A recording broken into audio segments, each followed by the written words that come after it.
Hello, my name is Birgit Van Hout and I'm the Regional Representative for Europe of the UN Human Rights Office. I'm delighted to answer the questions that you addressed to me for your video. And the first question you asked me is, what do human rights mean in your opinion and experience? And here I would like to say that human rights are really a series of values that are common to all cultures and traditions, and people from all around the world came together to put these values into one common text, which we call the Universal Declaration of Human Rights. And it was born, as you know, after the ravages and destruction of the Second World War. But human rights are more than a text. Human rights are also a philosophy of life. It means that if you believe in human rights, you cannot be racist, sexist, or homophobic. So in that sense, it's also a guide in terms of how do we live and how do we make the world the place we would like it to be. Now, in my experience, when we do not respect human rights, we go on a downward spiral where we all lose out. And I think in particular about my experience in the former Yugoslavia, where I saw how intolerance between people of different backgrounds led to a terrible conflict. The second question you asked me is if there's something missing in the Universal Declaration of Human Rights, and I thought that was a very interesting question. I've never had that question before. And I would say that it's quite a good text. It's quite a comprehensive text, as we say, because it covers civil rights, political rights, economic, social, and cultural rights. So I would not add anything to the text.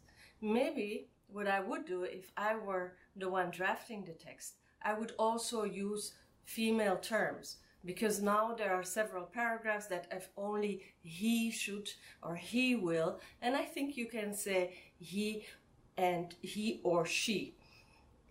Your last question is, what have we gained through the Universal Declaration of Human Rights? And here, as we said before, human rights, the Universal Declaration, it sets a standard of conduct, because it was accepted by all countries in the world. So this is something that states or governments have committed themselves to fulfill. And that is what we call in international law at the United Nations, we call this accountability. The Universal Declaration for Human Rights has increased or holds states and governments responsible for creating an environment in which our human rights can be fulfilled, protected, and respected. Now, having said that, I believe a lot of progress still needs to be made. I mean, think about some of the things we're seeing around us. In some countries in Europe, we're seeing that the independence of the media is threatened. We're seeing that hate speech is on the rise.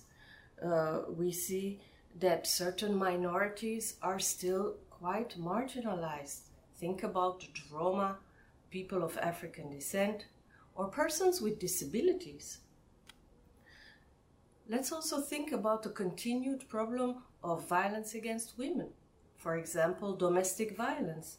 And I hear that in your country there is a lot of controversy around the ratification of the Anti-Violence Convention, which is called the Istanbul Convention. And that should not be something that should be any source of controversy, because we are all against violence against women, right? But what we see is that injustices continue to exist. Others are, for example, the detention of migrant children who have committed no crime.